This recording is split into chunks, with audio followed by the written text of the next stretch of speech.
Welcome to RTV. నేను మీ రవినాయక్. మనతో పాటు ఈరోజు బీజేపీ రాష్ట్ర ఉపాధ్యక్షుడు రఘునాథరావు అన్నతో మాట్లాడిద్దాం. ప్రస్తుత పరిస్థితి ఏ విధంగా ఉంది, అసలు మంచిర్యాలలో రాజకీయం. బోనాల పండుగ జోర్దార్గా చేయాలని ఆలోచన చేస్తున్నారా? అయితే కిసాన్ ఫ్యాషన్ మాల్ లా అద్రిపోయే ఆఫర్లున్నాయి. జోర్దార్గా షాపింగ్ చేయండి.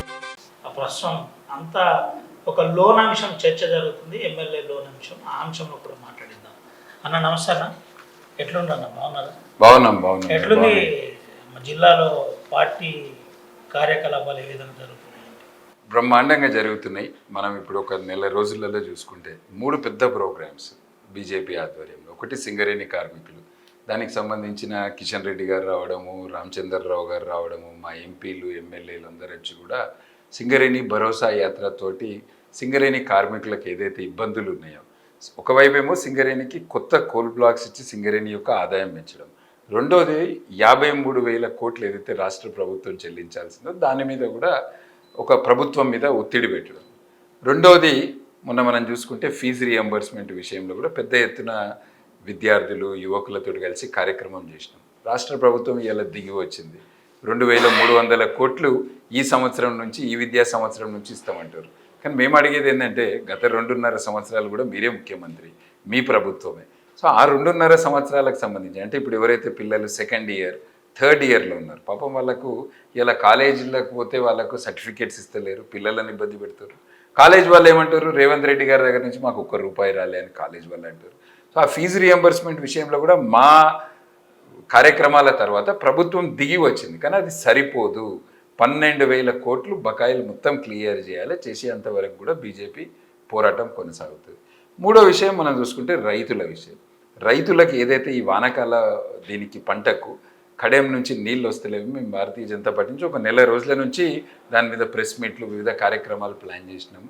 చివరికి మొన్న ప్రభుత్వం దిగి వచ్చి ఇప్పుడు మన మంచిర్యాలలో ఉన్న చివరి ఆయకట్టు వరకు రైతులకు ఏదైతే 42 వరకు ఇవ్వాలని అనుకున్నారో అది కూడా మా పోరాట ఫలితంగా. సో ఇట్లా ప్రజా సమస్యలు, సింగరేణి కార్మికులు, విద్యార్థులు, రైతులు, అన్ని వర్గాల కొరకు ఇంతకుముందు గతంలో బీఆర్ఎస్ ఉన్నప్పుడు కూడా బీజేపీయే ప్రతిపక్ష పార్టీ పాత్ర పోషించింది. ఇప్పుడు కాంగ్రెస్ ప్రభుత్వంలో కూడా మేమే ప్రతిపక్ష పార్టీ. ఎందుకంటే ప్రజా సమస్యలు చాలా ఉన్నాయి. సమస్యల పరిష్కారం కొరకు ప్రజలకు అండగా ఉంటూ పోరాడుతుంటాం. అంటే బీజేపీ ఈ 10 మంది కనబడుతున్నారు, సీనియర్లు ఎవరు కనబడట్లేదు, సీనియర్లను రఘునాథ్ రానియట్లేదు అంటున్నారు. నిజమా? అసలు ఏంటి పరిస్థితి? అది చాలా తప్పుడు ప్రచారము. అది ఎందుకంటే రాజకీయాలలో కొత్తదనం వస్తుంటుంది. కొత్తదనం రాగానే పాత వాళ్ళు పోయినరు. మొన్న మనం మున్సిపల్ ఎలక్షన్లో బీజేపీ నుంచి కార్పొరేషన్లో 60 మంది పోటీ చేశారు. 60 మందిలో దాదాపు 40 మంది కొత్త వాళ్ళే, వేరే రాజకీయ పార్టీ నుంచి వచ్చింది. వేరే రాజకీయ పార్టీ నుంచి ఇంతమంది బీజేపీలో చేరుతుండ్రు అని సంతోషపడాల్సింది పోయి దాన్ని స్వాగతించి, మరి వీళ్ళందరూ బీజేపీ వైపు ఎందుకు చూస్తుండ్రు, బీజేపీలో ఎందుకు చేరుతుండ్రు అనే దాని మీద మాట్లాడకుండా విమర్శించడానికి పాత వాళ్ళని పట్టించుకోవడం చాలా తప్పు. బీజేపీలో అందరినీ కలుపుకొని పోతాము. పాత వాళ్ళకు పాత వాళ్ళ బాధ్యత ఇస్తాము, కొత్త వాళ్ళకు కొత్తదనం. ఎందుకంటే ఎక్కువ యూత్ మీద ఫోకస్ చేస్తున్నాం. పార్టీ కూడా జాతీయ స్థాయిలో ఎక్కువ యూత్కు బాధ్యతలు ఇవ్వాలని చెప్పింది. మొన్న మనం చూసినాం, 45 సంవత్సరాల కంటే తక్కువ వయసు ఉన్న వాళ్ళనే మండల ప్రెసిడెంట్లను పెట్టాలని ఒక రూల్ పెట్టింది బీజేపీ. 60 సంవత్సరాల కంటే తక్కువ ఉన్న వాళ్ళే జిల్లా ప్రెసిడెంట్లు ఉండాలి. దీని అర్థం ఏంటిది? కొత్త యూత్కి ఛాన్స్ ఇవ్వాలి, కొత్త వాళ్ళకి ఛాన్స్లు ఇవ్వాలనేది. దాని అర్థం పాత వాళ్ళని పక్కన పెట్టడం కాదు. పాత వాళ్ళకి ఇచ్చే బాధ్యతలు పాత వాళ్ళకి ఇస్తాం, పాత వాళ్ళని కలుపుకుంటూ పోతాం. మనం చూసినాం, ఎన్ని కార్యక్రమాలు చూసినాం. మన సింగరేణి కార్యక్రమం, ఫీజు రియంబర్స్మెంట్. మీలో ఒక గ్రూపు వేరవల్లి రఘునాథరావు వచ్చిన పార్టీ ఫండ్ను వాడుకున్నాడు, పంచలేదు. మీ లోపలనే ఒక గ్రూపు బయట ప్రచారం చేస్తున్నారు, నిజమేనా? నేను అనుకోవడము, మా పార్టీ నాయకులు ఎవరు అటువంటిది మాట్లాడరు. ఎందుకంటే బీజేపీ అనేది ఒక క్రమశిక్షణ కలిగిన పార్టీ.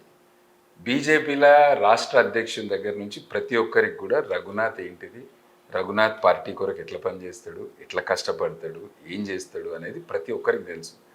అది గుర్తించే నాకు రాష్ట్ర ఉపాధ్యక్షుని పోస్ట్ ఇచ్చాను. ఉమ్మడి ఆదిలాబాద్ జిల్లాలో ఇప్పటివరకు ఎవరికి రాలే రాష్ట్ర ఉపాధ్యక్షుని పోస్ట్. ఇక స్థానిక సంస్థ ఎన్నికలు వచ్చినాయి, సర్పంచ్ ఎన్నికలు వచ్చినాయి. దానికి ఎట్లా ఖర్చు పెట్టినాము, మా పార్టీ నుంచి ఎవరైతే పోటీ చేసిన అభ్యర్థులకు వాళ్ళకి ఎట్లా సపోర్ట్ చేసినాం వాళ్ళకి ఆర్థికంగా అనేది మాకు తెలుసు. అదేవిధంగా కార్పొరేషన్ ఎలక్షన్స్ జరిగినాయి. కార్పొరేషన్ ఎలక్షన్స్ అప్పుడు కూడా పార్టీ సీనియర్లను, చాలా సీనియర్ నాయకుని ఇక్కడ మున్సిపల్ కార్పొరేషన్ ఎలక్షన్కి ఇన్ఛార్జ్గా పంపించింది.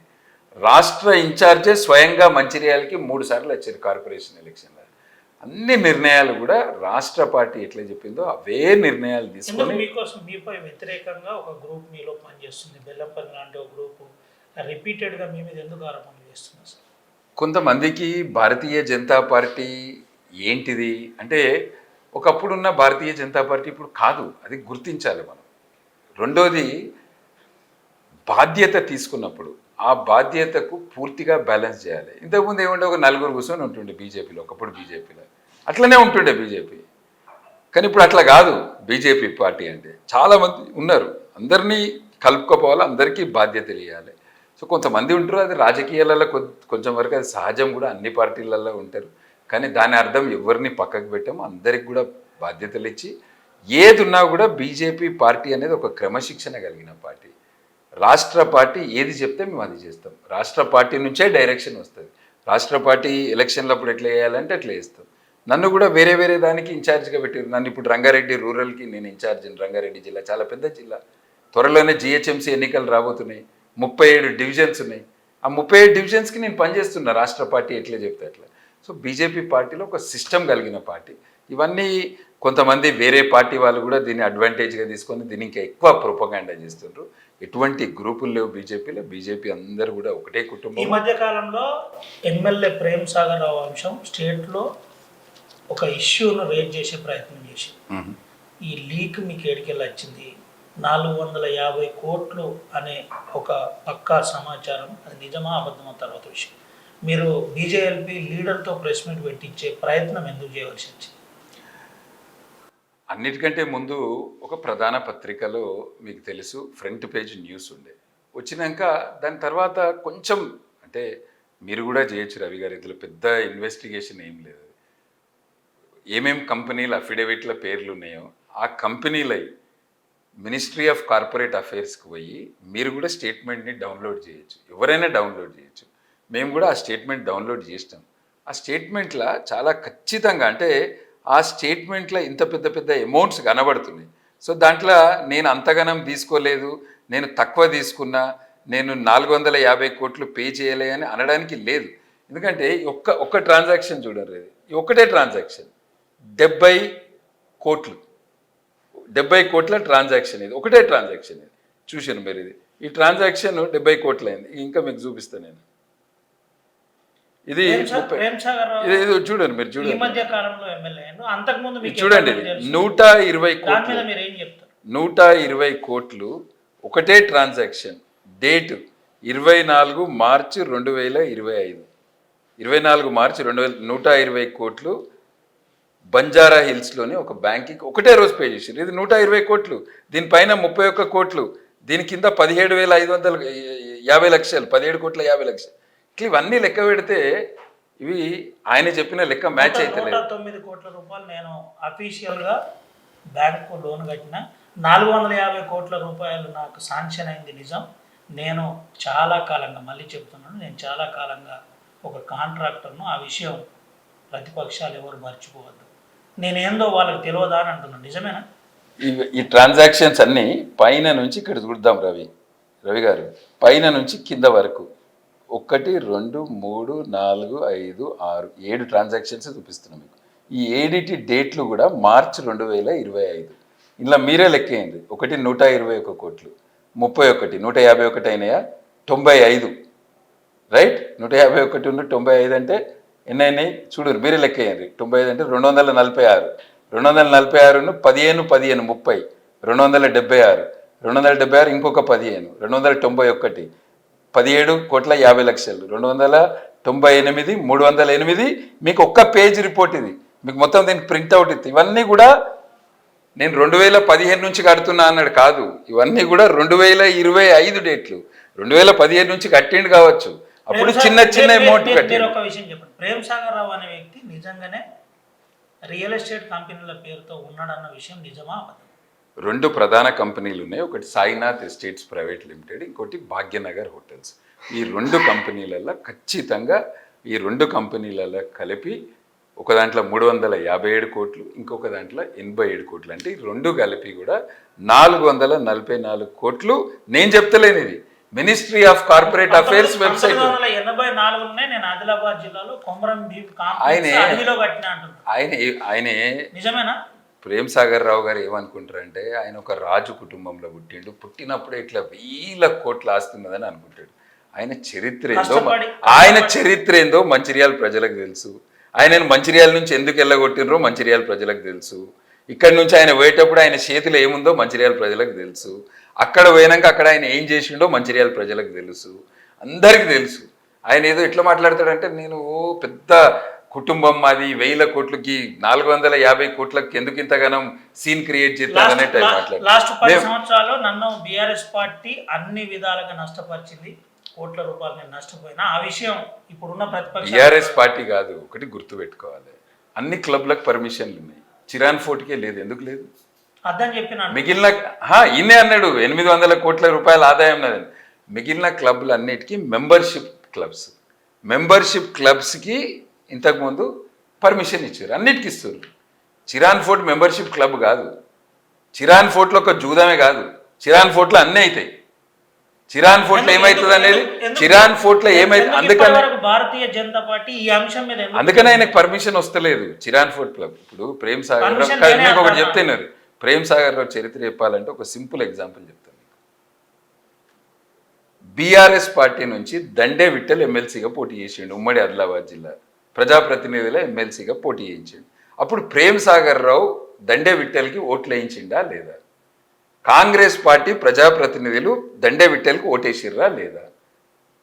ప్రేమ్ సాగర్ రావు కాంగ్రెస్లో ఉండి బీఆర్ఎస్ ఎమ్మెల్సీ దండే విఠల్కి ఈయన పార్టీ ప్రజాప్రతినిధులందరితోటి ఓట్లు వేయించిండు. దేని గురించి వేయించిండు అంటే ఎంతవరకు మనిషి దిగజారుతాడు అనేది తెలుసుకోవాలి. ఇవాళ ఎంతమంది కాంగ్రెస్ నాయకులకు కార్యకర్తలకు ఆయన పైసలు ఇవ్వాలి, ఆయన బాధితులు ఎంతమంది ఉన్నారు. సో ఆయన చరిత్ర అనేది అందరికీ తెలుసు. వివేకే మీ ద్వారా ఇంకొంతమంది ద్వారా చేపిస్తున్నాడు, మాజీ మంత్రి ప్రస్తుత మంత్రి అని ఒక ప్రచారం, నిజమేనా? అదే చెప్తున్నా కదా, దండే విఠల్కి సపోర్ట్ చేసినప్పుడు కూడా మేమే చెప్పినామా? ఆయన కాంగ్రెస్లోనే ఉండే కదా, ఆయనకేదో వాళ్ళు చెప్ప ఆయనే పైసల కొరకు, ప్రేమ్ సాగర్ రావు అనే వ్యక్తి పైసల కొరకు ఏదైనా చేస్తాడు. పైసల కొరకు ఆయన ఏదైనా చేస్తాడు. ఇది ఇలా తెలంగాణ రాష్ట్రం అంతా తెలిసిపోయింది. దీని మీద సరి అయిన రియల్ ఎస్టేట్ కంపెనీలు ఉన్నాయని మీరు ఏకీభవిస్తారా? రియల్ ఎస్టేట్ కంపెనీలు ఉండడం వేరు, చెరువులలో బొందలలో పోయి అపార్ట్మెంట్లు కట్టుడు వేరు. రియల్ ఎస్టేట్ కంపెనీలు జెన్యున్గా రియల్ ఎస్టేట్ కంపెనీలు ఉన్నాయి. హైదరాబాద్లో చాలా కంపెనీస్ ఉన్నాయి. బొందలల్లా చెరువులల్లా వేరే వాళ్ళ భూములు గుంజుకొని ఆడ సాకేత్ పాపం దళితులు అంత గవర్నమెంట్ ఎంప్లాయీస్ పని చేసినారు. వాళ్ళందరూ కూడా చిన్న చిన్న ప్లాట్స్ కొనుక్కున్నారు. రిటైర్డ్ అయినాక కాలనీ కట్టుకుందామని ఎస్సీ ఆఫీసర్స్ వెల్ఫేర్ అసోసియేషన్ సాకేత్లా పాపం ముఖ్యమంత్రి దగ్గరికి పోతారు వాళ్ళు. నినాక మొన్న కూడా ప్రెస్ మీట్ పెట్టారు. మరి ఎందుకు సెటిల్ అయితే ఎందుకు భయపడుతున్నారు? ప్రేమ్ సాగర్ రావు అంటేనే భయపడుతున్నారని వాళ్ళ దాంట్లో ఒక గ్రూప్ అంటున్నారు. ఇవాళ ప్రేమ్ సాగర్ రావు నీకు విషయం చెప్తారు అది కాదు, ప్రేమ్ సాగర్ రావు గురించి ఇవాళ కాంగ్రెస్ పార్టీలోనే భయం లేదు. ఇక వేరే వాళ్ళ గురించి వదిలిపెట్టు, ఇలా కాంగ్రెస్ పార్టీలోనే ఇంకో గ్రూప్ తయారైతుంది. రోజు పేపర్లలో చూస్తాను, పేపర్లలో మీరు మీడియా మిత్రులే, మీ మీడియా మిత్రులే, మీరు రోజు ఒక ఆర్టికల్ వస్తున్నాయి, మనం చూస్తున్నాం. కాంగ్రెస్ పార్టీలో ఆయన ఏదైతే అనుకున్నాడో నేను ఇక్కడ పులిని, నేను రాజుని, మొత్తం నాకు ఇక్కడ నన్ను ధిక్కరించేటోడే లేడు మంచిర్యాల నియోజకవర్గంలో అనుకున్నాడు. నేను చూసినాం ఫోటోలు, నేను నచ్చినాయి కొన్ని ఫోటోలు. ఎవరెక్కడ ఏ స్టేజ్ల మీద పోయి కూర్చున్నారు.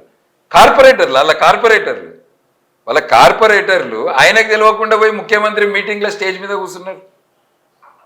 కార్పొరేటర్లు మేము భారతీయ జనతా పార్టీ ఒక క్రమశిక్షణ కలిగిన పార్టీ. వేరే రాజకీయ పార్టీల్లో జోక్యం చేసుకోం, మాకు అది అంతర్గత వాళ్ళ అంతర్గత విషయం. మీరు అడిగిన కనుక మీరు అడిగిన కనుక ఉపాధ్యక్షుడు వెరబెల్లి రఘునాథ్ రావు గారికి లీగల్గా నేను ACC cement company quarter number F69A ఇలా పుట్టి పెరిగినోంది. మంచిర్యాల కార్మెల్ స్కూల్లో చదువుకున్నాము. అదొక చిన్న మధ్యతరగతి కుటుంబం. కష్టపడి నా ఐఐటి ఎంసెట్ ర్యాంక్ మీకు తెలియదు. నాకు ఏ ర్యాంకులు వచ్చినాయి, నాకు ఏ మార్కులు వచ్చినాయి, నేను ఎంత చదివితే ఎక్కడి దాకా పోయినా, ఢిల్లీ యూనివర్సిటీ దాకా పోయినా, తర్వాత అమెరికాకు పోయినాను, కష్టపడి సంపాదించినాను. గత 8 సంవత్సరాల నుంచి నాకు మంచిర్యాల ప్రజలకు సేవ చేయాలనేదే ముఖ్యమైన టార్గెట్. దాని గురించి ఇదే టార్గెట్. కొంతమందికి అంతకుముందు రఘునాథ్ గారు ఎంటీ చెక్ ఇచ్చి నీకు ఎన్ని డబ్బులు కావాలన్నావు తీసుకో, కానీ నాకు ఎలక్షన్లో సపోర్ట్ చేయని ఆఫర్ చేసిందని అన్నారు. అటువంటి రఘునాథ్కు రేపు కంపెనీల పేరుతో ఎట్లా నడిపిస్తుంది తెలియదు, అని కాంగ్రెస్లో ఒక సెక్షన్ చెప్తుంది. వాస్తవాలు కాదు, అవన్నీ కూడా తప్పుడు ప్రచారాలు. గతంలో కూడా మాట్లాడుతూనే ఉంటారు. ఇగో కాంగ్రెస్ వాళ్ళకి విజయ్ మాల్యా, అదాని, గంత సీన్ లేదు, డబ్బులు కంపెనీలు నేను మీకు ఒకటి లోన్ల కంపెనీలు ఎట్లా కడుతున్నారు, మేమే ఎందుకు లోన్లు కడుతున్నాం అంటే ఎందుకు మమ్మల్ని ఇది చేస్తున్నారు అని చెప్తున్నారు. లోన్లు కట్టడంలో తప్పేం లేదు. నేను ఒకటే అడుగుతున్నాము, మీరు బయటకు వచ్చి మాట్లాడారు కదా, సింపుల్గా ఈ సోర్స్ ఆఫ్ ఫండ్స్ ఎక్కడి నుంచి వచ్చినాయి చెప్తే అయిపోద్ది కదా. మీరు ఇప్పుడు ఎంతైతే లోన్ కట్టిందో సరే 400 ఉంటే మరి మీ ఎలక్షన్ అఫిడవిట్లు ఎందుకు పెట్టలేదు? ఒకవేళ మీకు ఆస్తులు గన్నిగానే ఉంటే వాళ్ళ కుటుంబ సభ్యులకు ఆయననే మెయిన్ ప్రమోటర్ అన్న కంపెనీలో ఆయనకి ఆస్తులే ఉంటే ఎలక్షన్ అఫిడవిట్లు పెట్టాలి. అండ్ ఇప్పుడు కూడా మేము క్లియర్గా అడుగుతున్నాం, సరే 450 కోట్ల నువ్వు అన్నట్టు 190 కోట్ల నీకు ఏడికెళ్ళి వచ్చినాయి అవి చెప్పు. సోర్స్ ఆఫ్ ఫండ్స్ ఏడికెళ్ళి వచ్చినాయి చెప్తే సరిపోతుంది. ఇలా మేం కాదు, కాంగ్రెస్ పార్టీ నాయకత్వం అడుగుతుంది ఆయనను. కాంగ్రెస్ పార్టీ జాతీయ నాయకత్వము, రాష్ట్ర నాయకత్వం ఆయనను అడుగుతుంది. మరి నువ్వు చేయవలన ఇలా కాంగ్రెస్ పార్టీలో ఒక్క ఎమ్మెల్యే ఇంత సంపాదిస్తే మంత్రుల సంగతి ఏంది, ముఖ్యమంత్రి సంగతి ఏందని కాంగ్రెస్ పార్టీ యొక్క అధిష్టానం అడుగుతుంది ఆయనను వివరణను. ఆ వివరణ ఏదో అధిష్టానంకి ఇచ్చే వివరణ ఏదో పబ్లిక్కి కూడా చెప్తే అయిపోతుంది కదా. నా దగ్గర ఎంత ఉండే, నేను 2023 ఎమ్మెల్యే అయినప్పుడు ఎంత ఉండే, నీకు ఎన్ని అప్పులు ఉండే, ఇవాళ అప్పులను ఎట్లా తీర్చినావు, ఏడికెళ్ళి వచ్చినాయి, ఏ కాంట్రాక్టర్ ఇచ్చిండు, మంచిర్యాల కొత్త హాస్పిటల్ కాంట్రాక్టర్ ఇచ్చిండా, గోదావరి బ్రిడ్జ్ కాంట్రాక్టర్ ఇచ్చిండా, సింగరేణి కాంట్రాక్టర్లు ఇచ్చిర్రా, ఎవరు ఇచ్చిర్రు, ఏ కాంట్రాక్టర్లు ఇచ్చిర్రో చెప్తే అయిపోతుంది కదా. ఏడికెళ్ళి వచ్చింది అనేది లెక్క ప్రజలకు అర్థం కావాలి. నేను అడిగేది ఏంటంటే ప్రజలకు వివరణ ఇవ్వండి. కానీ మేము పులి, మమ్మల్ని అడిగేటోడే లేడు, మేము రాజుల కుటుంబాల పుట్టినాం, మాకు 1000 కోట్ల ఆస్తి ఉన్నాయి అనేది సరైన 450 కోట్ల ప్రేమ్ సాగర్ రావు అంశం బీజేపీ ప్లస్ అయిందా మైనస్ అయిందా?